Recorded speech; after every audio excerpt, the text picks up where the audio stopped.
তাই মধুময় সে ধাম বৃন্দাবন, এই মধুময় সে ধাম বৃন্দাবনে প্রাণ গোবিন্দ যে আমার রাস লীলা করলে।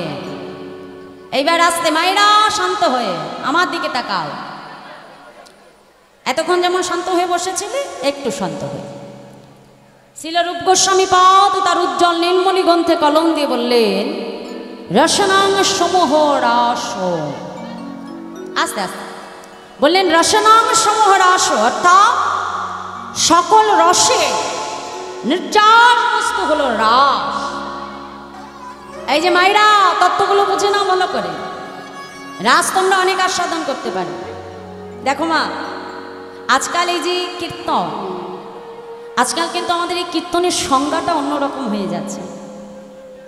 আজকাল এই হরিবাসুরি পদাবলীকে বাদ দিয়ে আমরা বলছি মুখে পদাবলী কীর্তন, কিন্তু তার মধ্যে পদাবলী পাওয়া যায় না।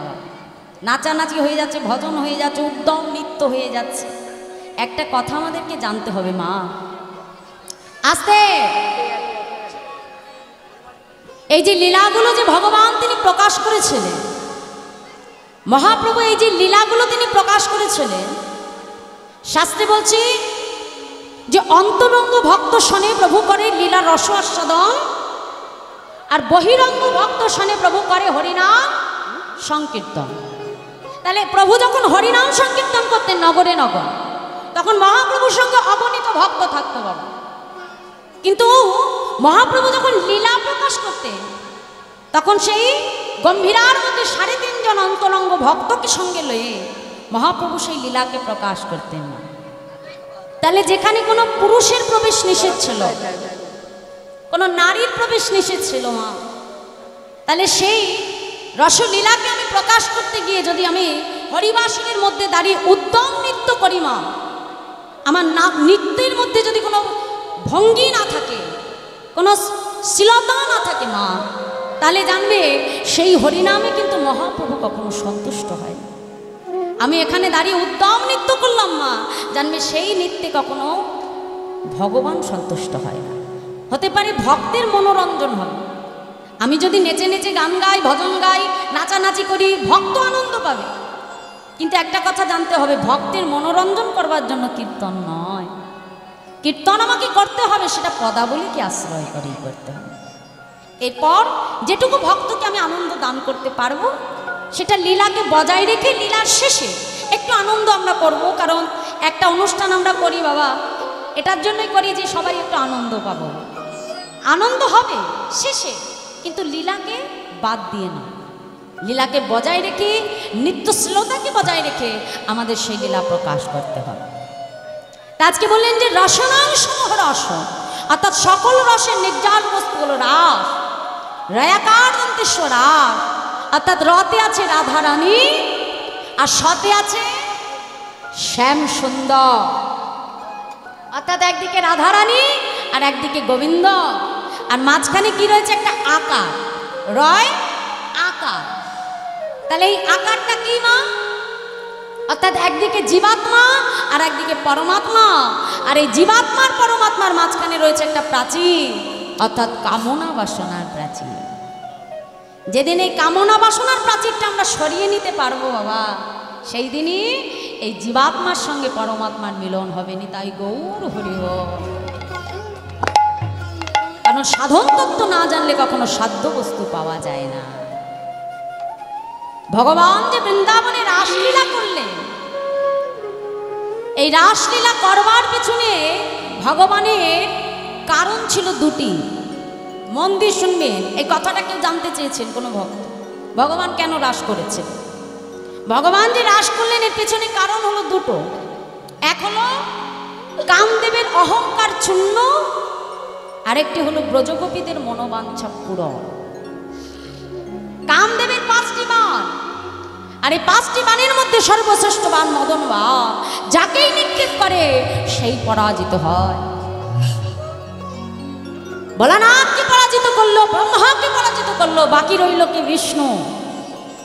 ভগবান তখন মদনকে ডেকে বলছে, শোনো মদন, বৃন্দাবনে যেদিন আমি রাসলীলা করব, একজন নয় দুজন নয়, সহস্র গোপিনীগণকে নিয়ে আমি রাসলীলা করব। সেই দিন যদি রাসমঞ্চে তুমি আমাকে পরাজিত করতে পারো তবেই নিজেকে বড় বীর বলো। তাই একদিকে কামদেবের অহংকারকে চূর্ণ করবে বলে, আর একদিকে ব্রজগোপীদের মনোবাঞ্ছা পূর্ণ করবে বলে ভগবান বৃন্দাবনে রাসলীলা। সেই বৃন্দাবনের ব্রজগোপীগণ প্রভাতকালে যমুনায় স্নান করে যমুনার বালুকা রাশির মধ্যে গর্ত করে সেই বালুকা রাশির মধ্যে এক কাত্যায়নী দেবী মূর্তি তৈরি করে গলে পীতবাস হলে সেই দেবীর চরণে পুষ্পাঞ্জলি প্রদান করে তারা ভগবানকে প্রতিরূপে লাভ করবে বলে 1 মাস এই ব্রত করবে, যেটা হলো কার্তিক ব্রত। আমরা কার্তিক মাসে যে কার্তিক ব্রত করি না মা, এটাই কিন্তু আসলে কাত্যায়নী ব্রত, দামোদর ব্রত যেটা আমরা দীপদান করি না, হ্যাঁ কার্তিক মাসে, এটাই হলো কার্তিক ব্রত বা কাত্যায়নী ব্রত, যেটা করেছিলেন বৃন্দাবনের ব্রজগোপীগণ। এই 1 মাস যদি নিষ্ঠার সঙ্গে কোনো ভক্ত এই কাত্যায়নী ব্রত পালন করে মা, তার কিন্তু এই জন্ম মৃত্যুর চক্রে আর ফিরে আসতে হয় না, সরাসরি গোলক বৈকুণ্ঠ ধাম প্রাপ্তি হতে পারে এই 1 মাস যদি কাত্যায়নী ব্রত পালন করে। তা আজকে সেই বৃন্দাবনের ব্রজগোপী কাত্যায়নী ব্রত করছে কেমন ভাবে? মহাজন বলছে দেখো দেখো কাত্যায়নী মহামায়ে মহাযোগী নদেশ্বরী নন্দ গোপ সুতং দেহে পতিং মে কুরুতে নম মহামায়ে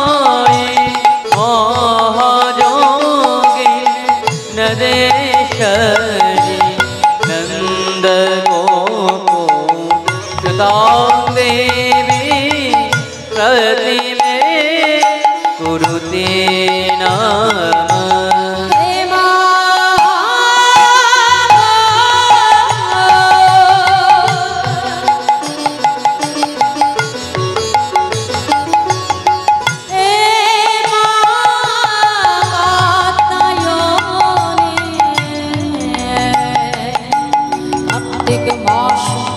মা কাত্যায়নী দেবীর ব্রত উদযাপন করলেন বৃন্দাবনের অসংখ্য ব্রজঙ্গনাগণ আপন আপন শয্যা পরিত্যাগ করে ব্রহ্ম মুহূর্তে যমুনায় স্নান করে সেই যমুনার বালুচরে তৈরি করলেন এক দেবী মূর্তি অষ্টভুজা মা কাত্যায়নী।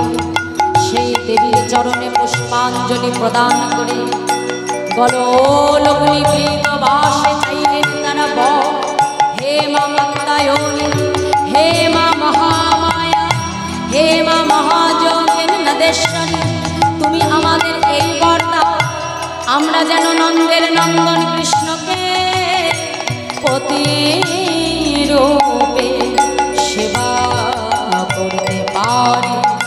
মা কাত্যায়নী দেবী হলেন দুষ্টা, আবির্ভূত হলেন সেই যমুনার বালুচরে, আশীর্বাদ করে বললেন হে ব্রজঙ্গনাগণ, আগামী শারদীয়া পূর্ণিমা তিথিতে তোমাদের মনোবাঞ্ছা পূর্ণ হবে।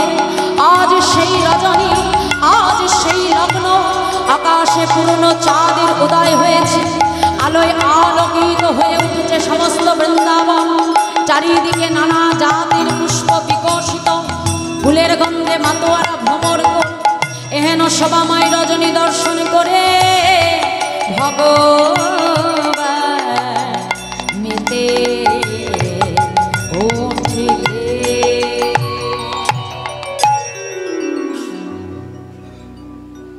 কাত্যায়নী দেবী ডেকে বলছে, হে ব্রজঙ্গনাগণ, বলো তোমরা আমার কাছে কি চাও? মা, ভগবানকে আমরা প্রতিরূপে লাভ করতে চাই। মা কাত্যায়নী ডেকে বলছে, শোনো ব্রজঙ্গনাগণ, আজ তোমাদের মনোবাঞ্ছা আমি পূর্ণ করতে পারবো না, কিন্তু যেদিন গোবিন্দ বৃন্দাবনে রাসলীলা করবে সেই দিন তোমাদের সকলের মনোবাঞ্ছা পূর্ণ হবে। তাই সেই ব্রজগোপীদের মনোবাঞ্ছা পূর্ণ করবে বলে আর কামদেবীর অহংকারকে চূর্ণ করবে বলে ভগবান আজকে রাসলীলায় মত্ত হলেন। আজ বৈষ্ণব মহাজন তিনি পদাবলিতে কলম রাখলেন। কি বলছি? বলছে ভগবান ও পিতা রাত্রে। হ্যাঁ, আচ্ছা পদাবলিতে কলম দিয়ে বলছে দেখো দেখো ভগবান ও পিতা রাত্রে শারদোদ ফুল্ল মল্লিকা ভগবান পিতা রাত্রি শারদ ফুল্ল মল্লিকা ভীষরন্ত মনস্রাকি যোগমায়ামুপাশ্রিতা চরন্তম মনোচক্রী যোগমায়ামুপাশ্রিত ভগবান পিতা শারদ ফুল্ল মল্লিকা ভগবান ফুল্ল মল্লিকা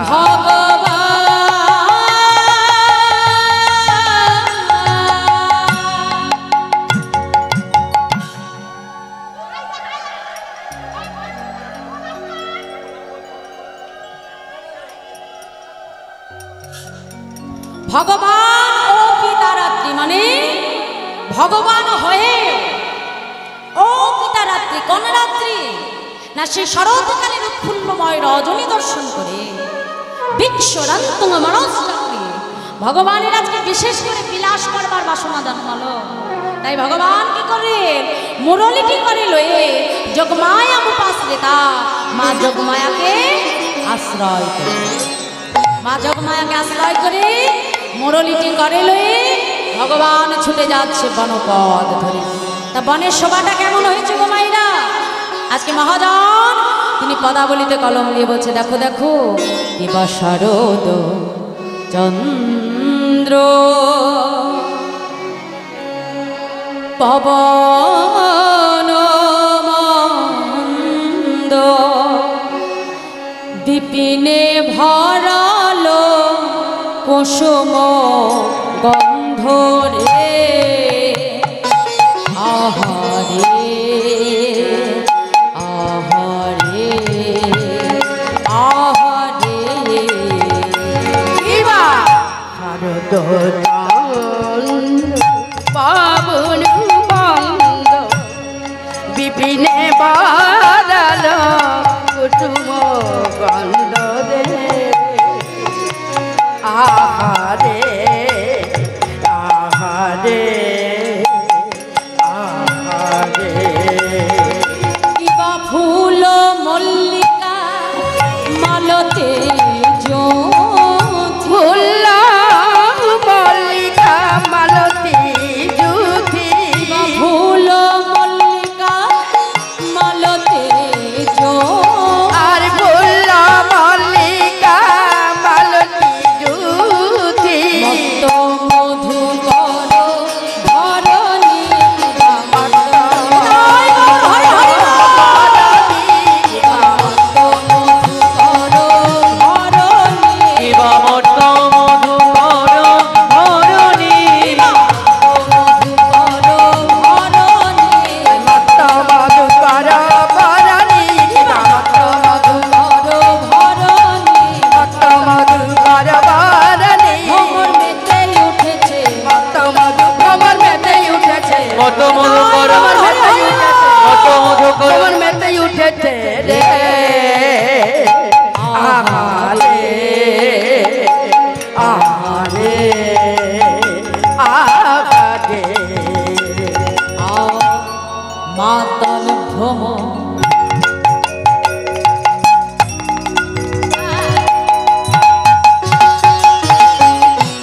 গুন গুন করে দেখো দেখো মাতাল ভ্রম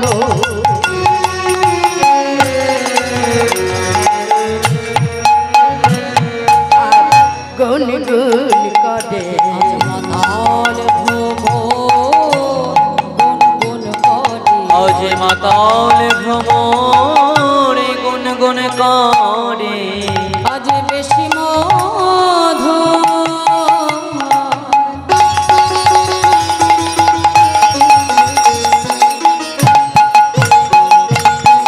পেয়েছে বলে মাতাল ভ্রমর গুনগুন করে আদি বেশি মধু পেয়েছি বলে মাতাল ভ্রমর গুনগুন করে আজ বেশি মধু পেয়েছে বলে মাতাল ভ্রমর গুন গুন করে আজ বেশি মধু পেয়েছে বলে মাতাল ভ্রমর গুনগুন করে আর বেশি মধু পেয়েছি বলে আজ মাতাল ভ্রমর গুনগুন করে বেশি মধু পেয়েছে বলে আজ মাতাল ভ্রমর গুনগুন করে আর বেশি মধু পেয়েছে বলে আজ মাতাল ভ্রমর গুন গুন করে তো মায়েরা আজকে কি বললো মাতাল ভ্রমর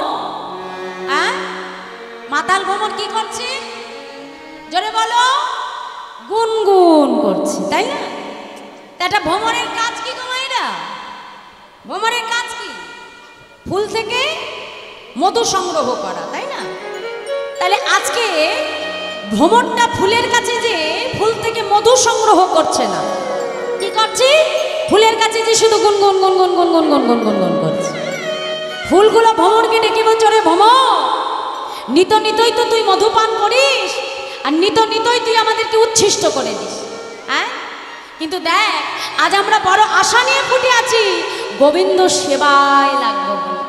ভ্রমর আজ যেন আমাদেরকে উচ্ছিষ্ট করে দিস না হ্যাঁ আজকে আমরা ফুটে আছি গোবিন্দ সেবায় লাগবো বলে আজ যেন উচ্ছিষ্ট করিস না ভ্রমর ফুলকে ডেকে বলছে না গো আজ আমি তোমাদেরকে উচ্ছিষ্ট করতে আসিনি এসেছি কেন জানো তোমাদেরকে সাবধান করতে তাই আজ ভ্রমর ফুলকে ডেকে ডেকে বলছে কি বলছে জানো দেখো যেন মধু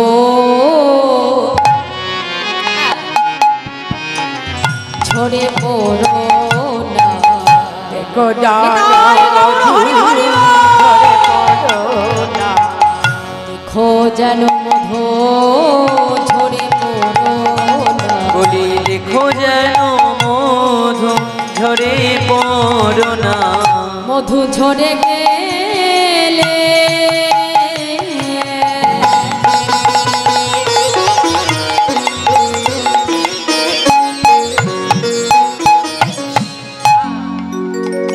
কৃষ্ণ সেবায় লাগবে না দেখো যেন মধু ঝরে পড়ো না ঝরে গেলে কৃষ্ণ সেবায় রাখিবে না হবে আসা যাওয়া সার হবে ঝরে গেলে সেবায় রাখিবে না আসা যাওয়া সার হবে ঝরে গেলে সেবায় রাখিবে না হবে আসা যাওয়া সার হবে ঝরে গেলে সেবায় রাখিবে না হবে আসা যাওয়া সার হবে আর ঝরে গেলে সেবায় লাগবে না বলবে আসা যাওয়া সার হবে ঝরে গেলে সেবায় লাগবে না দেখো যেন মধু ঝরে পড়ো না কি বললো মায়েরা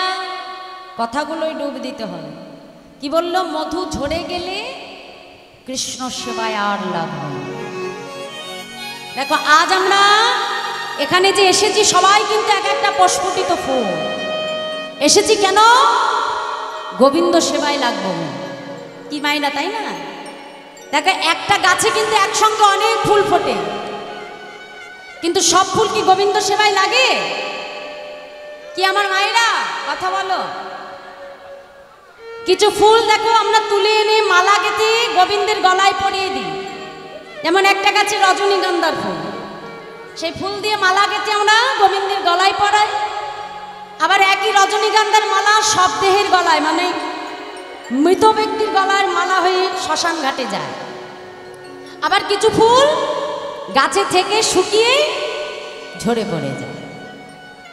তাহলে ভেবে দেখো তো মায়েরা, যে একটা মায়ের গর্ভ থেকে 5টা সন্তান হয়, কেউ ডাক্তার, কেউ ইঞ্জিনিয়ার, কেউ ব্যারিস্টার, কেউ চোর, আবার কেউ হয় বাবা ভক্ত।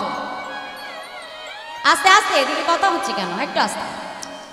তাহলে একই মায়ের গর্ভ আর একই পিতার ঔরস, তাহলে একই মায়ের গর্ভ থেকে যখন 5টা ছেলে হচ্ছে, 5 রকম তৈরি হচ্ছে। সবাই তো ভক্ত হতে পারতো, সবাই তো গোবিন্দ সেবা করতে পারত, কিন্তু সবার দ্বারা কিন্তু গোবিন্দ সেবা করা হয় না। দেখো আজ যে তোমরা এখানে বসে আছো মায়েরা, আমরা এখানে এসেছি অনেকে হয়তো, কিন্তু শেষ পর্যন্ত গোবিন্দ সেবা করা এই ভাগ্যটাও কিন্তু আমাদের সবার হবে না। যেমন একটা গাছে যখন আমের মানে মুকুল থেকে যখন একটা গাছে যখন প্রথম মুকুলটা ধরে, তখন প্রচণ্ড শীতে কি হয়, কুয়াশা পড়ে না? আর কুয়াশা পড়লে কি হয়, মুকুল কিছু ঝরে পড়ে যায়। তাই যে আশা, এই মনের মধ্যে যদি যখনই আমাদের আশা এসে যাবে মা, যদি আমরা হরিবাসরে বসে চিন্তা করি যে বাড়ি যাব, ঘুমাবো, খাবো, এই আশা যখনই মনে আসবে, জানবে তখনই তুমি তার সেবা থেকে বঞ্চিত হয়ে গেলে। এরপরে কি হয়, কিছু মুকুল থেকে এবার কিছু গুটি গাছে ধরে না, একটু গাছে বড় হলো, তখন কি হয়, পাড়া ছেলেমেয়েরা এসে গাছে ঢিল মারবে, আর এই ঢিল যেই মারবে আবার গাছ থেকে ঝরে পড়ে যায়। আমাদের হরিবাসনের মধ্যে ঢিল মারামারি হয় না, কেউ যখন পাশাপাশি উঠে যাচ্ছে খোঁচা দিয়ে বলে, আরে শোন, আমি তো বাড়ি যাচ্ছি, অনেক রাত হয়েছে, তা আমি তো যাচ্ছি, তুই যাবি নাকি? যাবি? হ্যাঁ, মানে নিজে তো গেল মা সর্বনাশ করে, নিজের সর্বনাশের সঙ্গে সঙ্গে আশেপাশে যাচ্ছিল সর্বনাশ করে নিয়ে চলে গেল। হরিবল। তাহলে এইরাম ঢিল পড়লে মা কিছু সেবা থেকে বঞ্চিত হয়ে গেল। এইবার যে আমগুলো গাছে থাকবে, গাছে থেকে একেবারে ডালটা শক্ত করে যারা গাছে থেকে সুপরিপক্ক হতে পারবে, পাকা হয়ে যারা রসালো হতে পারবে, জানবে সেই সুপরিপক্ক আমটা একমাত্র আমার গোবিন্দ সেবায় লাগবে। নিতাই গৌর হরি বল, হরি বল, হরি বল। অর্থাৎ যে ভক্তরা শেষ পর্যন্ত এখানে বসে হরি নামে যারা পরিপক্ক হতে পারবে মা, জানবে একমাত্র সেই ভক্তের প্রসাদী আমটা আমার গোবিন্দ চরণে পৌঁছে যাবে। নিতাই গৌর হরি বল। তাহলে আজকে বললো, যোগে আসে যোগে যায়, যোগের খবর কেউ নাহি পায়, যোগের খবর রাখে যারা, রসিক ভক্ত তারা। তাই আজ ভ্রমরগুলো বারবার ফুলের কাছে যে ফুলগুলোকে ডেকে বলছে, ওহে ফুল, দেখো যেন তোমাদের মধুটা ঝরে পড়ে না যায়। যদি ওই মধুটা ঝরে পড়ে যায়, তাহলে আর কিন্তু তোমাদের গোবিন্দ সেবা করা হবে না। হ্যাঁ, তা আজ গোবিন্দ আমার সেই মুরলীটা করে লয়ে গণপদ ধরে মনের আনন্দে রজনী দর্শন করতে করতে ভগবান ছুটে যাচ্ছে। কেমন ভাবে মহাদান বলছে, দেখো দেখো হে রতরাতি,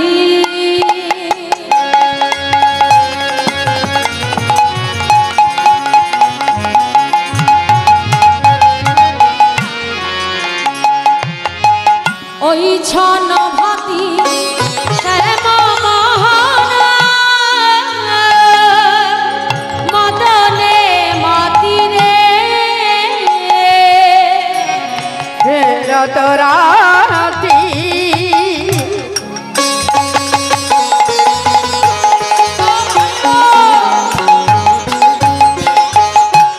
হে রত,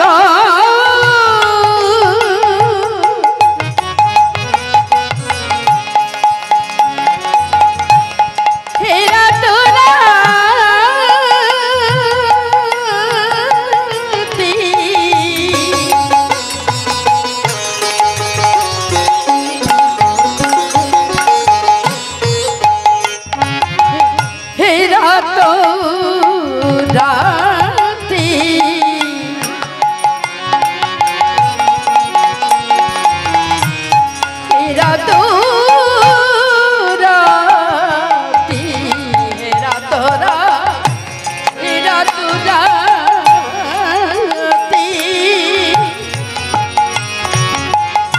হেরা তোরাতি ওই ছন ভাতি শ্যাম মোহন মদনী মাতি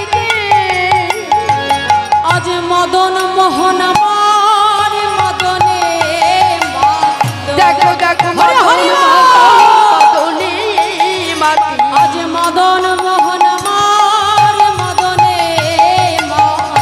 মদন মোহন আমার মদনী মাতি আজ বাঞ্ছা পূর্ণ করবে বলে মদন মোহন আমার মদনে মাতলো। আজ বাঞ্ছা পূর্ণ করবি বলে মদন মোহন আমার মদনী মাতি আজ বাঞ্ছা পূর্ণ করবে বলে মদন মোহন আমার মদনে মাতলো। বাঞ্ছা পূর্ণ করবি বলে মদন মোহন আমার মদনে আজ মাতলো। বাঞ্ছা পূর্ণ করবে বলে মদন মোহন আমার মদনে আর মাতলো। বাঞ্ছা পূর্ণ করবি বলি বলে মদন মোহন আমার মদনে মাতলো। আর বাঞ্ছা পূর্ণ করবি বলে মদন মোহন আমার মদনী মাতি মুরলী কোকা পঞ্চমতা মুরলী গুগন পঞ্চমতা আজ মুরলী কোকা পঞ্চমতা মুরলী গুগন পঞ্চমতা আজ বাসে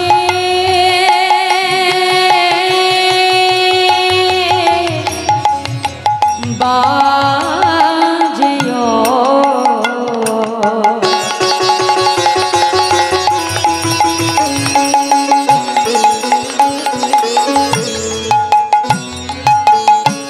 বাঁশি বাজলো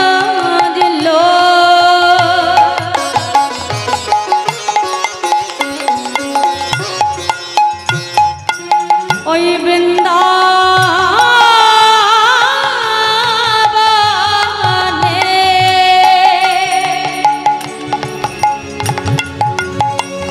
বাঁশি বাজলো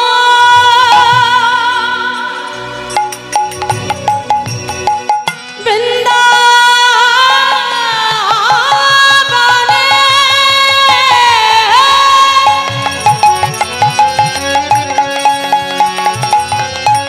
বাঁশি বাজলো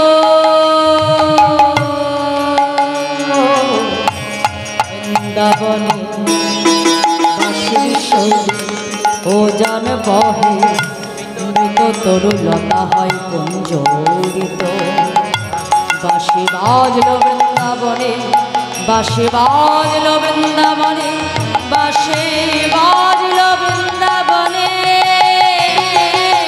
মুরলী গুগন পঞ্চমতা কুলবতী চিত চরণী রে চরণী রে চরণী রে চরণী রে চরণী রে চিত চুরি করি চোরি করিল চুরি করিল চিত চোরে করিল কুলবতী চিত চুরি করিল আর কুলবতী চিত চোরি করিল কুলবতী চিত চুরি করিল আজ কুলমতির চিত চুরি করিল ওই কুল্লাশায় বাঁশির গানে কুলবতী চিত চুরি করিল ওই কুলনা বাতির গানে কুলবতী চিত চোরি করিল ওই কুল্লাশায় বাঁশির গানে সকল ছেড়ে ধে চলিল ওই কুলনা ওই বাতির গানে তারা সকল ছেড়ে হে চলিল ওই কুলনা ওই বাতির তারা গানে সকল ছেড়ে হে চলিল কুলনা বাতির গানে তারা সকল ছেড়ে হে চলিল কুলনা বাতির গানে কুলবতী চিত চোরি করিল গোবিন্দ যে মুরলীর ধ্বনি করলো গো মায়েরা, তা ভগবান যে বাঁশিটা বাজালো শুনলো কারা? বৃন্দাবনে সবাই কি বাঁশিটা শুনতে পেয়েছিল মায়েরা? কি গো, সবাই বাঁশিটা শুনতে পাইনি। বৃন্দাবনে ছিল বাবা আমার 3 প্রকারের গোপী। 1 সাধন সিদ্ধা, 2 হলো কৃপা সিদ্ধা, আর 3 হলো নিত্য সিদ্ধা। এই নিত্য সিদ্ধা গোপী কারা মা? যারা রাধারানীর অষ্টসখী অর্থাৎ ললিতা, বিশাখা, ইন্দুরেখা, চম্পকলতিকা, তুঙ্গবিদ্যা, যারা আমার রাধারানীর নিত্য সখী অর্থাৎ অষ্টসখী, এরা হলেন বৃন্দাবনের নিত্য সিদ্ধা গোপী। আর কৃপা সিদ্ধা গোপী কারা? ওই যে যারা কাত্যায়নী ব্রত করেছিল ভগবানকে পতিরূপে পাবে বলে, তারা হলো বৃন্দাবনের কৃপা সিদ্ধা গোপী। আর সাধন সিদ্ধা, এই সাধন সিদ্ধা গোপী কারা মা? যারা ভগবানকে পতিরূপে লাভ করবে বলে ত্রেতা যুগে প্রভু রামচন্দ্র সীতাকে হারা হয়ে দণ্ডারণ্যের মধ্যে দিয়ে যখন হা সীতা সীতা বলে কাঁদতে কাঁদতে যাচ্ছে, তখন সেই 60,000 মুনি ঋষি প্রভু রামচন্দ্রকে দর্শন করে মনে মনে চিন্তা করলো, প্রভু বুঝি নারী দেহ বড় ভালোবাসে, তাহলে আমরা নারী দেহ পেতে চাই। এই নারী দেহ পাবে বলে ঊর্ধ্ব পদে আর হেড মুন্ডে, মানে মাথাটা নিচের দিকে আর পা দুটো ঊর্ধ্ব পদ মানে উপরের দিকে, পা দুটো আর মাথাটা নিচের দিকে রেখে তারা সাধনা করতে আরম্ভ করে। প্রভু রামচন্দ্র তাদের সাধনায় সন্তুষ্ট হয়ে বলছে, বলো তোমরা কি বর চাও? বলছে, প্রভু আমরা তোমাকে পতিরূপে পেতে চাই। প্রভু রামচন্দ্র বললে, এটা ত্রেতা যুগে কখনোই সম্ভব নয়, কারণ এই ত্রেতা যুগে সীতা হলো একমাত্র আমার সহধর্মিনী, আর যত নারী আছে সবাই আমার চোখে মাতৃ সমতুল্য, তাই তোমাদের বাসনা আমি পূর্ণ করতে পারবো না। কিন্তু তারা কিছুতেই শোনে না মা, একটাই বর, সেটা হলো তাকে পতিরূপে চাই। তখন প্রভু রামচন্দ্র বলল, বেশ, আগত দাপর যুগে যেদিন বৃন্দাবনে আমি রাসলীলা করব, তোমরা হবে আমার বৃন্দাবনের সাধন সিদ্ধা গোপী। যেদিন বৃন্দাবনের রাসলীলায় আমি মত্ত হব, সেই দিন আমি তোমাদের সকলের মনোবাঞ্ছা পূর্ণ করব। তাই ত্রেতা যুগের 60,000 মুনি ঋষি এই দাপর যুগে হলো বাবা আমার বৃন্দাবনের 60,000 সাধন সিদ্ধা গোপী। তাই আজ ভগবান যখন মুরলীর ধ্বনি করলে, এই 3 প্রকারের গোপী ভগবানের বাঁশিটা তারা শুনতে পেল। শ্রবণ করে ভগবানের বাঁশি শুনতে পেয়ে তারা ছুটে যাচ্ছে মুরলীকে লক্ষ্য করে। কেমন ভাবে মহাজন আছে পদাবলিতে কলম দিয়ে বলছে, দেখো দেখো শোনালো গো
যত হি মেলি সকিনী মেলি কেহ কাহক পথ না হেরি, হইছে মিলালো গোকুল চন্দ্র গোবিন্দ দাস বল,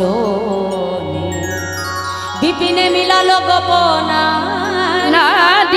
হেরি হাসত মুরলী ধারি, নিরক্ষী বয়ান পোছত বাদ প্রেম সিন্ধু গাহ। এখন যেই না গোপীরা ছুটে এসেছে মা, এখন সঙ্গে সঙ্গে গোবিন্দ মা সেই গোপীগণকে ডেকে বলছে, এই যে সুস্বাগতম মহাভাগা প্রিয়াঙ্কিং করবানিব ব্রজসনায়ং নিয়ঙ্কচিত ভূত গমন কারণ সুস্বাগত। এই যে গোপী, তোমরা সবাই ভালো আছো? হ্যাঁ কি গো মাইনা, তোমরা সবাই ভালো আছো? ভালো আছো? বলি ভালোই যদি থাকো তাহলে এত রাত্রে ঘর ছেড়ে স্বামী ছেড়ে এই আসলে তোমরা কেন ছুটে এসেছো? হ্যাঁ গোবিন্দ আমার গোপীগণকে ডেকে বলছে, এই যে ও গোপীগণ, বলো বলো তোমরা কাউ হে গোপী কিসে লাগে, এই যে বলো গহন বনে এলে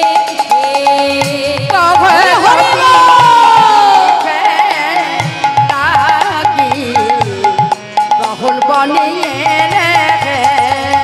কহে গোপী সে লাগে মোহন বনে এলে হে, কহে গোপী কিসের লাগি গহন বনে এলে হে।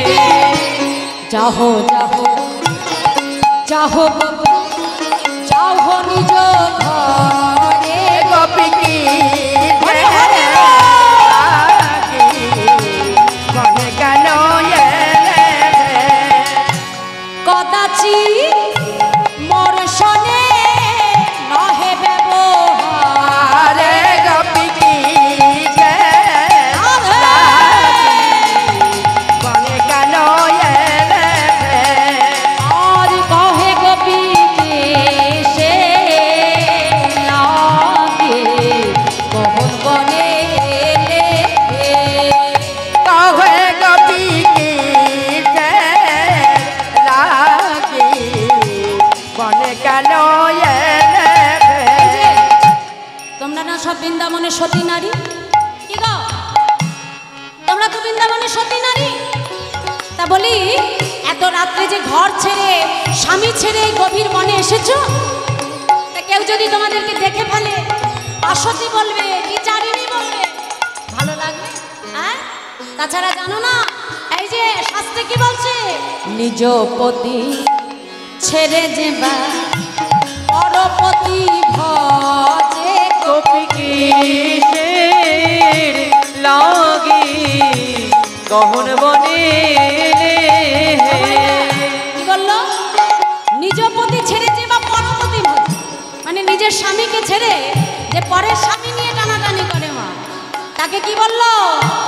লক্ষ্মী সম মূর্তি হলে নরকে পড়ি বাজে গোপী কি হরি হরি লাগি মনে কেন যারা নিজের প্রতি ছেড়ে অন্যের প্রতি নিয়ে ভজনা করে তাদেরকে যদি লক্ষ্মীপতিমার মতো দেখতে হয়, জানবে সেই নারী নরকে যাবে, নরকে যে মজবে। তাই কি বললো? নিজ পতি ছেড়ে যেবা পরপতি ভজে গোপী কি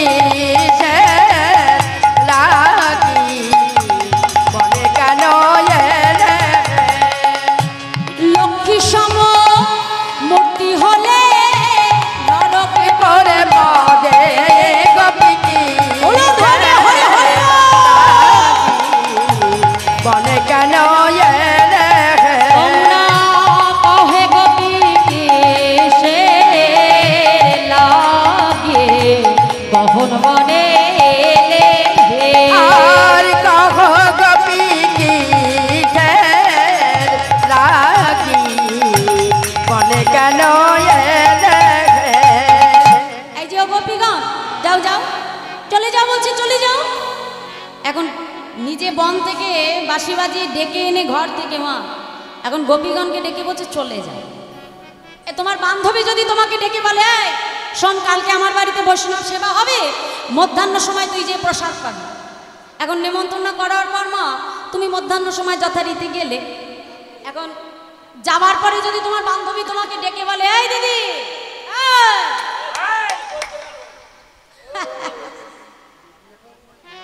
আমাকে একটু বলো, আমি একটু শুনি কি এত কথা হচ্ছে। হ্যাঁ, গরম লাগছে? গরম তো লাগবে, গরম পড়লে আর কি হবে বাবা, গরম তো লাগবে। হ্যাঁ, রাধে রাধে। ও বাবা বাবা, কি সুন্দর করে সেজেছে গো। আচ্ছা, এই তো এক্ষুনি ডেকে নেবো, সবাইকে ডাকবো। দাঁড়াও একটুখানি আমাইরা। এখন এই সবাইকে যদি আমি ডেকে ডেকে এনে যদি বলি এই যে তোমরা এখানে কেন এসেছো, শুনে এখানে গাটা জ্বলে যাবে না? মনে হবে না বাবা, নেমন্তন্ন করে ডেকে এনে এখন বলছে এখানে কেন এসেছি। হ্যাঁ, গোবিন্দের দশাও তাই, বাঁশি টাসি বাজিয়ে ডেকে ডেকে এনে এখন বলছে এত রাত এখানে কেন এসেছো, তোমরা সতী নারী, যাও যাও যার যার ঘরে চলে যাও। এখন ওই সখীর মধ্যে একজন ছিল বড় মুখরা, নাম ললিতা। ডেকে বলছে এই যে সামনা গো, এদিকে এসো, এদিকে এসো। হ্যাঁ, আমরা না হয় অসতী দ্বিচারিণী পরপতির ভজনা করি, তা তুমি এত রাতে গভীর বনে কেন এসেছো? হ্যাঁ, গোবিন্দ বলছে কেন, আমি এসেছি আমার